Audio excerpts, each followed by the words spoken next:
Welcome to Playing Above the Line, where we interview entrepreneurs, business owners, and community activists to get their thoughts and perspectives on leadership. Playing Above the Line is sponsored by Aviso Group, a business consulting and accounting firm focused on preparing clients for the future through innovation and positive growth. Welcome to Playing Above the Line. I'm Alan, your host, and it's good to be back. We actually took some time off the first of the year to kind of regroup. The pandemic was wreaking havoc with our scheduling and whatnot, and so we decided we wanted to try to get some episodes in the can before we came back. And so we're excited to be back, and we've got a good one for the first episode out from our little break. And so our guests today are Angie Weil and Sadie Solberg, and those who have listened to the podcast before may remember Angie's name. She was actually a guest way back on episode number 7. That was back in January of 2019, and so gosh, Angie, you're one of the OGs here, so we appreciate you coming back. Yeah. I would encourage you to go check out that episode if you did not hear that. It was a good one. And then, so Sadie is a new podcast guest, and so we're excited about having you as well, Sadie. Thank you. All right, Angie, so a lot's happened since we talked to you last time. You're here because you and Sadie have started a new venture during the pandemic called Interwoven, right? Correct. So why don't we just start with talk about what Interwoven is? How did the idea come about? I know it was born out of pandemic type things that have happened, in the last couple of years. So just talk a little bit about how you guys got together and what Interwoven does. Yeah, absolutely. Thank you. I'm glad to be here today. And it's really interesting how it's all played out because last time we talked, I was, I've got Stone Interiors and involved hospitality enterprise and those have been great businesses, but they're not necessarily as fun as Interwoven. And so Sadie and I are sitting around during that, what was it, like 2 weeks to slow the spread and sitting around at the home office trying to make fun marketing things for our employees, keep it going, keep it interesting. Hard. Yeah, we were. And so we can get a little silly sometimes. And Sadie has been, in the past, my wonderful assistant and handling marketing for the companies. And so we're trying to be creative. And so we get on this brainstorm and we get this look in our eyes and we're looking at each other and we're going, oh my gosh, Interwoven, collaborative by design. And we're writing these things and we're coming up with things. And then it's just all of a sudden this huge concept that we want to have a company that lends itself to doing not necessarily, we do design services, but sort of a sourcing and procurement company for designers and construction professionals, developers that may or may not have their own retail space, loading dock. So then we start getting really creative with it and it's still morphing, but out of that collaborative by design, we've become a retail store, working on an online store, branding lots of things. I've had some fun with the trademark office lately, which is, a whole interesting project, but also an art gallery where we're representing about 10 different artists in the store. So why don't you tell us a little more about what you feel like, how that evolved? Well, I was doing a lot of the marketing for Stone Interiors, so that means I was going into the homes, taking pictures of finished jobs. And while I was in these homes, a lot of the customers were like, hey, do you guys have any lighting? I'm missing a light in this bathroom. Do you have any suggestions? And I was just kind of like, I can look around. I'm not really sure, but I can help you. And so I kept hearing these questions and I kept kind of going back to Ange being like, should we have any of these products at Stone Interiors? Or do we need to be carrying rugs? Do we need to be carrying lighting, like these other little accessories?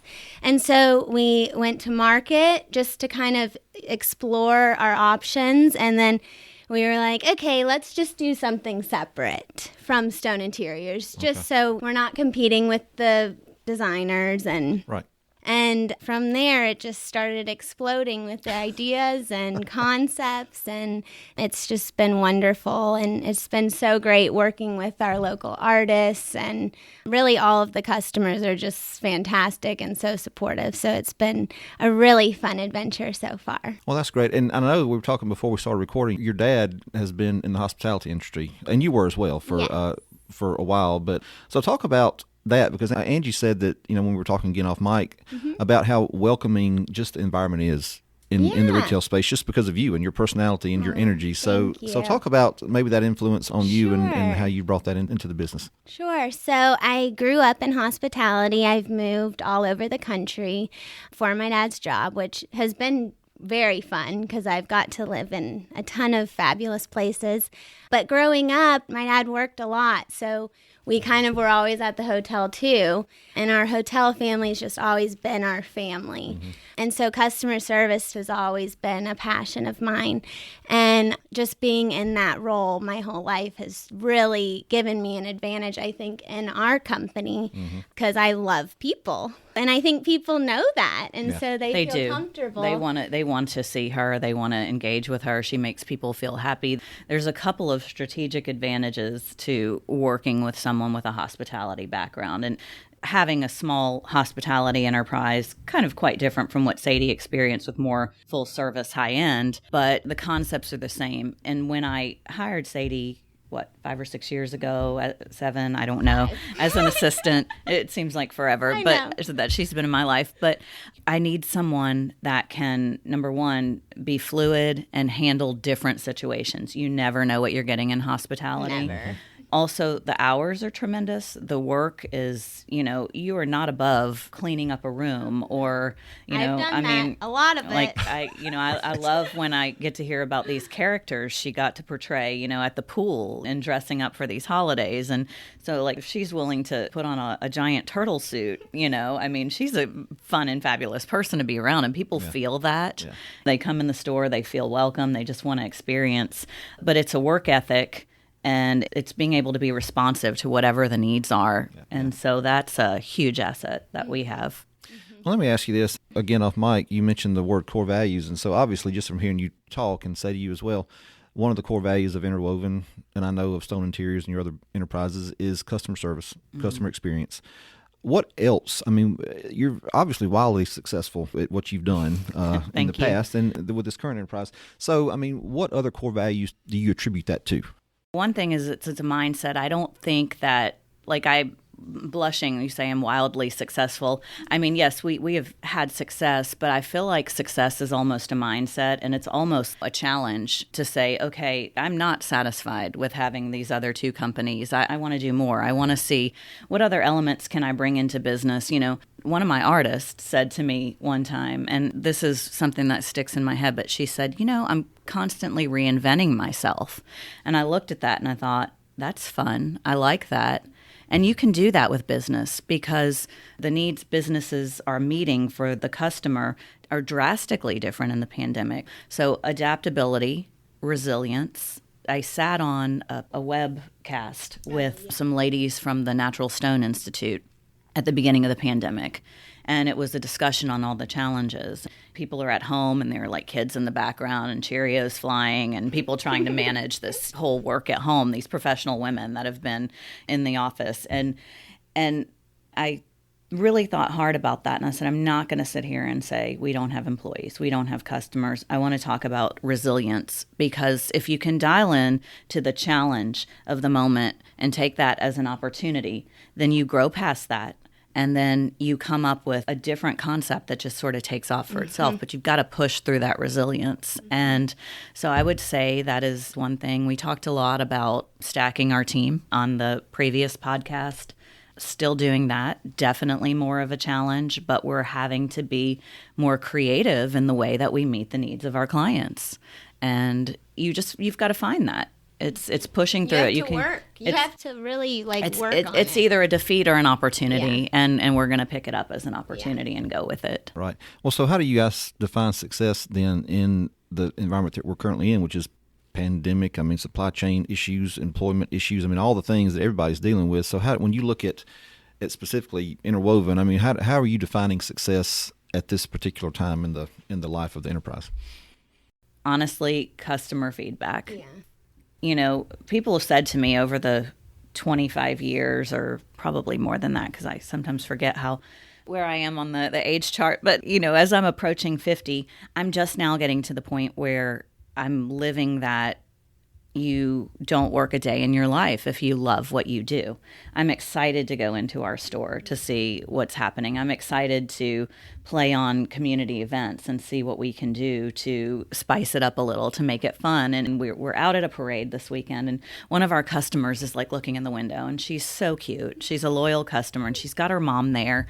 And we're just downtown just for the parade. Fun. And we said, well, come in. Yeah. Like, You can shop. She's like, really? We can shop? It's 8:00 at night. And we're like, yeah, no, come in. You want some champagne? Like, the next day I wake up, she's doing this cute video and saying, we hit the jackpot. They let us in for a private shopping well, she's making us feel like a rock star. I know. I'm like, oh my gosh. Saying that we're giving her this private shopping experience. We're like, you don't have to peer in my window. Come in. We're right here, Right. We have things like that happen all the time. And we realize it's an energy.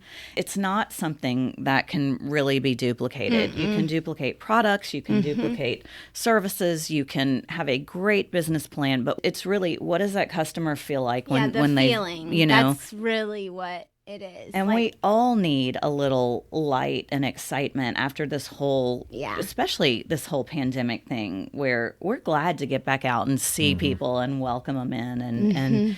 And so it's really the feedback we're getting, like, you guys should do this. Well, the energy that you guys are radiating is amazing, and that's not something that you can just conjure up, right? I mean, it comes from passion, and so obviously you both have a passion for what you're doing, and I think that's part of the reason you've been successful thus far. So, Sadie, do you consider yourself, I know Angie she's the definition of an entrepreneur, right? I mean, in everything that she does. Did you consider yourself kind of an entrepreneur even before this venture? I've never fully known what I wanted to do with my life because I've always had so many ideas. That's why I've done so many jobs, because I'm like, oh, yeah, I'll go work for these eye doctors and be an eye tech. Yeah, I'll be in hospitality. Yeah. And that Smurf cake you made in culinary school keeps coming back to me. For heaven's sakes. I mean, we can't forget that masterpiece. Yeah, exactly. So, yes, I've always wanting to come up with something new. And Angela has been such a good mentor to me because she's actually shown me how to put it in place. And so that's just been wonderful. And I can't thank her enough for all of that. And she's an amazing teacher. But yes, I would say it runs in my family a bit, I think. So. Yeah. And so I want to circle back to the mentoring thing just a second. Yeah. But I will ask you this. So, how many, this is a couple of years you guys have been doing this now? A year and a half, something like that? Interwoven started in March. Yeah. It's almost our 1 year anniversary. Almost a year old. All right, very good. So a year in, you're a business owner now. So is it what you thought it would be? Oh, yes, because I know it's always going to be super hard work and you do whatever it takes, really. So I've always been the super creative person. And it's interesting. You go into the store every single day. Sometimes you get stale. Your mind gets stale. You can't come up with new things, blah, blah, blah. So lately we've been coming up with ways. I've been going home and working on my marketing and trying to get out, because whenever I come back in it, I have this whole new vision, but I just have to step away. So that's the one thing that is kind of weird to me. I didn't expect that because I've always just been able to go into a room and just kind of fix it and make it look pretty. So that would probably be the one little thing that I just didn't expect. It's a weird feeling to me, honestly, but I'm working through it. I like the boss evolution here. It's fun to see it sort of play out with her in different areas of the business, whether it's management of employees or, when you're in a large manufacturing firm and there are over 75 employees, you're dealing with some real deals. There's OSHA, there's not fun things. No. And so in retail, it's sort of like a little microcosm, but we take it in stride because we've dealt with the really big things. And it's almost like we're leveraging the lightness of the business and bringing it out to the community because it's fun to do. And in the long run, it's who we are. It's a brand that's emerging. Sadie's amazing with our marketing, and that really is something that's helped us get our business out there. And we take the customer feedback and even let it take us out of our comfort zone a little bit. Like when we were at Market in Vegas, we had so many people that said, we need to see everything you're doing.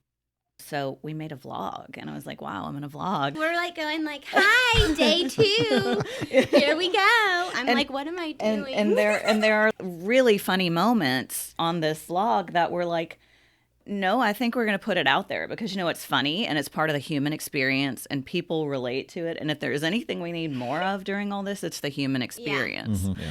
And so we kind of let some of these funny moments that maybe somebody might think, okay, well, that's embarrassing. I can't believe you're going to put it out there. Like my son really avoided the vlog.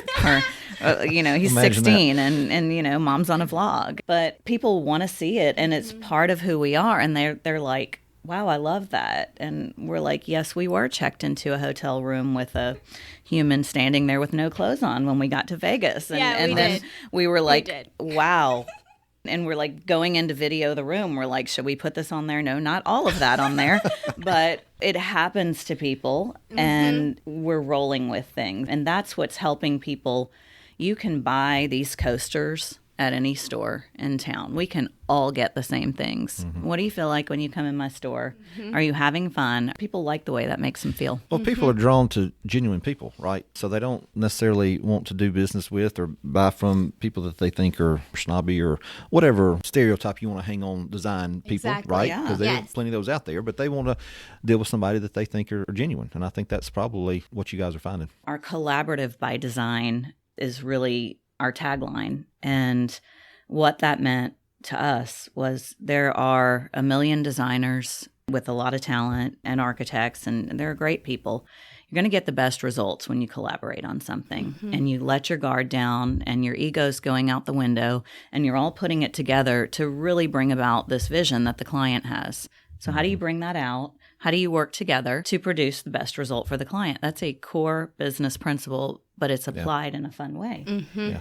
And then the artists sort of started to emerge and people that really were just doing art because it was their passion. And, I have one lady, literally, I remember calling her in the grocery store parking lot because I thought what she did was so cute. And, well, would you like to put some of this art in our store? And at this time, we're on 181 and people are like, Stone Creek Storage, where the hell's that? But that was our practical side of the business. We're going to start here. We're going to see what we can do here. Which was such a good move. We learned so much in those few months we were there. That's when we realized that marketing was imperative and started to develop the brand, but promoting these artists in a way that everyone supports everyone. And now, we've got her doing designs for proprietary things that we're working on, and she can't believe it. She's so excited.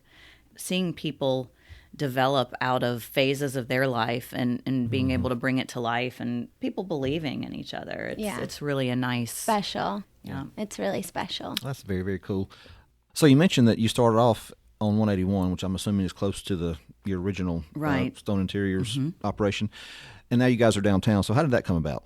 We started in March and we moved downtown in September, so it was quite a quick shift. We really hadn't thought about going downtown until we realized that a lot of the marketplace is made up of walking traffic, of foot traffic. And so we sort of put a few feelers out, and our wonderful friends at Wise Living Real Estate made a place for us, even though it involved sharing an office with two of the commercial real estate guys, which was really interesting for a while. But they love us. They offered us the opportunity to hang out with them next to Old Bay Mercantile on Fairhope Avenue, and we took it, and it was quick. And I mean, it seriously happened in 2 weeks. It was a very quick, and we still own the design center location, and we're making it a collaborative space for professionals to use. We're working on that now and going to have a big event at the end of March. But being downtown is critical to the gift sales that sort of keep you fed while you're working on bigger things.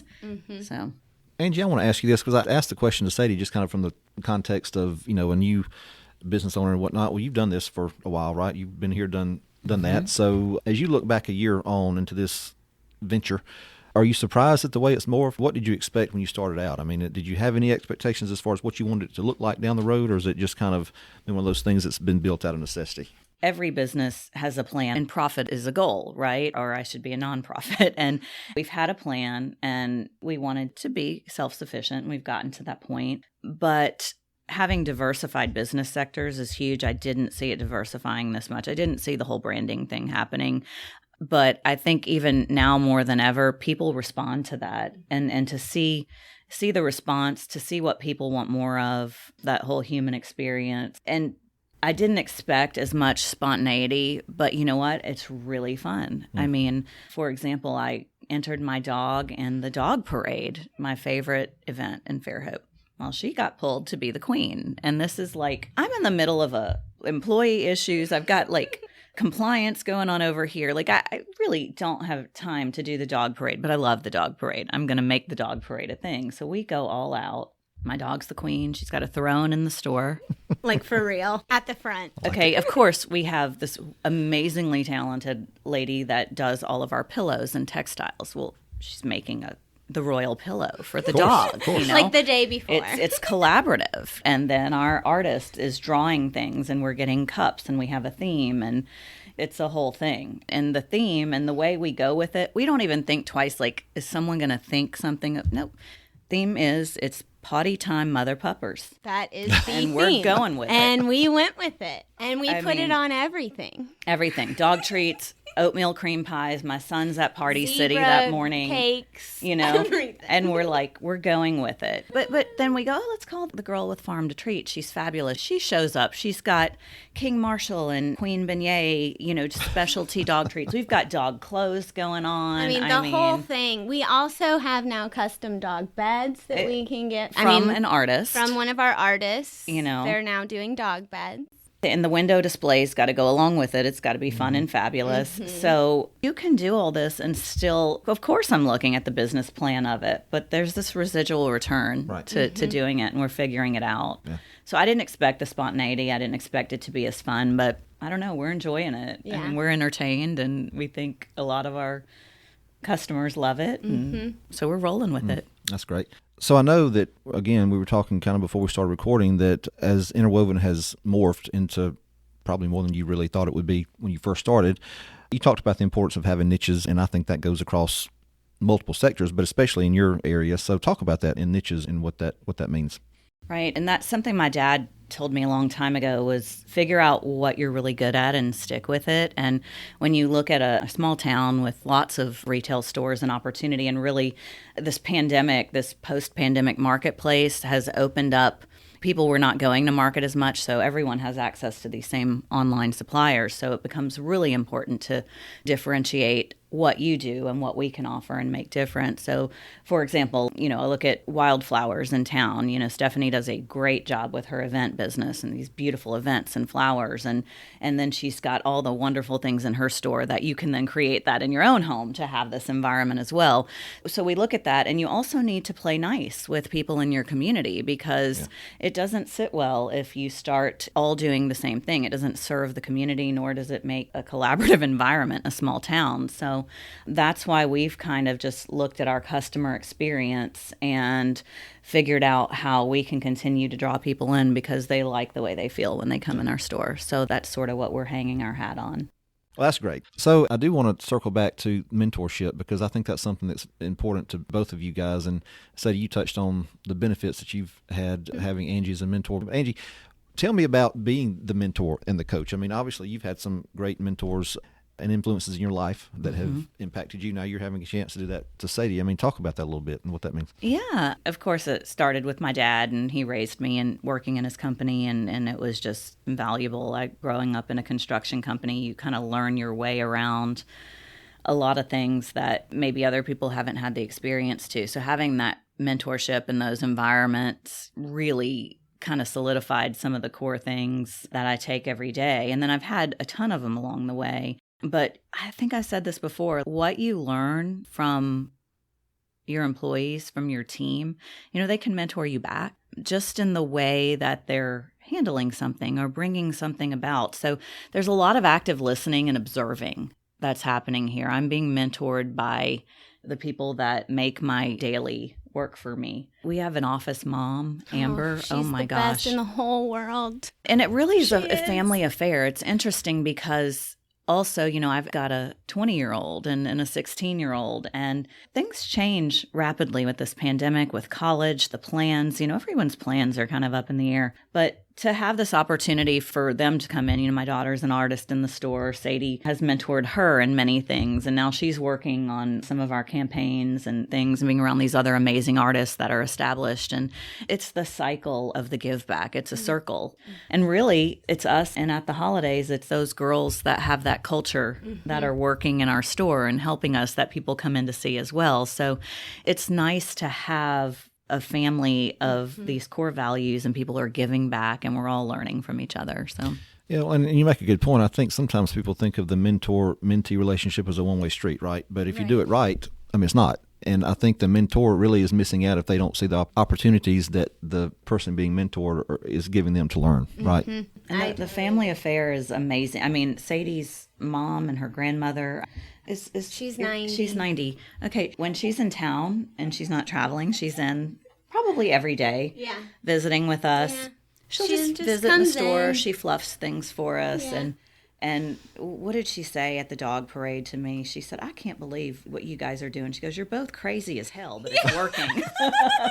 She did. And it's okay. A little crazy's fun. It's good. You know? We keep it under control. It's good to go. We're loving it.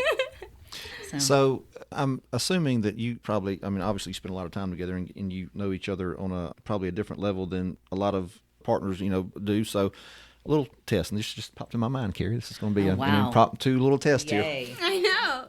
So, Sadie, wine or champagne? What does Angie prefer? Oh, champagne. Oh, wait. We didn't touch on that core value of Interwoven. You don't even know about our champagne love. Oh, so it's definitely champagne, huh? For both of us. Yeah. Okay. Absolutely. My dog's name is Veuve Clicquot. That's why it's a whole theme of the business. And we fly a champagne flag. Mm-hmm. But that theme sort of carried its way around town, that particular champagne brand and merchandise and everything. And so it's become really common, but we sort of realized today that our motivation for that champagne brand and promoting it, and we fly a flag, it's because when you look at it, and we have a book, which we're toying with the book club, but Madame Clicquot was widowed. That's what Veuve Clicquot means. So she's a widow. So she's a woman of her time, by herself, goes in and single-handedly revolutionizes the champagne industry. So she comes up with part of the fermentation process that allows it to be mass-produced. So is it a fabulous brand? Does everybody recognize the yellow label? Yes. But for us, it's more than that. It's about being creative, being collaborative, because she had to work with, of course, this completely male-dominated industry. They're lifting each other up. She's an entrepreneur. She's ahead of her time. That's why we love the brand. So we've sort of played off that, and it's more than just, oh, yes, everyone loves this $55 bottle of champagne. There are lots of wonderful champagnes out there. But why do we love that brand? There's because of what cool she did. Background. Well, of all the questions I could have asked, I've picked one that was just a no-brainer because of the whole backstory. I think you looked at our Instagram. I know. You must have known. Good gracious. All right, here's another one. So, all right, well, Angie, is Sadie a Christmas or Thanksgiving? What's the favorite holiday of Sadie? Christmas. Yeah. Okay. We had a good Christmas at the store. We had Buddy the Elf come to the store. We did. Buddy the Elf visited. Fun. That was a good Christmas surprise, and we got him doing some elf things. Some TikTok. Yeah. We have a lot of surprises coming, We do. It's almost like there's some entertainment value to it. And we like events, too. Okay. So every month at the first Friday, we have a event for Art Walk downtown, 225 Fairhope Avenue. And it's typically from 6 to 8. And we have our artists come in so you can meet them. Whoever wants to come by comes by. We always have a little bubbly. And it's just a really good time to meet everyone. All of our customers can meet the artists. And sometimes we'll do themed events. I mean, like we've been really kind of into the whole give back to the community. So our February event was a Galentine's event to benefit the Lighthouse Shelter for Women in Baldwin County. So we did an auction. We had so many of our artists generously donated art, We had rugs, we had services that we partnered with Southern Women Specialists, Dr. Pearson and Dr. Goupay. We did proceeds to the Haven on Saturday for our Mystic Mutt. So we sort of sporadically have been rolling them into community events too, because that's a core value, is supporting the community. Well, that's great. Community has always been important to you, I know, and so that's right on brand for you, Angie. Right on brand. It's fun. You guys should come. I definitely am coming. I knew that Angie had this going on, but I didn't know exactly what it was and exactly how far the brand had kind of expanded and stuff. So I will definitely come and visit. So, well, this has been great. Of course, I could sit here and talk to you guys for another couple of hours, but I know you've got things to do. But if people want to check out Interwoven and what you guys have going on, they can click on the links in the show notes. But if you you have a website and Instagram handle, all that kind of good stuff. It's interwovencollaborative.com. And then our Instagram handle is interwoven with 3 underscores. Okay. Well, Angie and Sadie, thank you very much. This has been great. Thank you for having us. We hope you enjoyed today's episode, and if you did, be sure to rate, review, and subscribe on iTunes and Spotify. It definitely helps us in the ratings, and it also makes it easier for other folks to find the podcast. And as always, a big thank you to producer and editor Carrie Wolf. Playing Above the Line is sponsored by Avizo Group. If you want to know more about who we are and what we do, you can visit our website at avizogroup.com. That's AVIZO group.com. You can also check us out on Instagram, Twitter, and Facebook. Thanks for listening.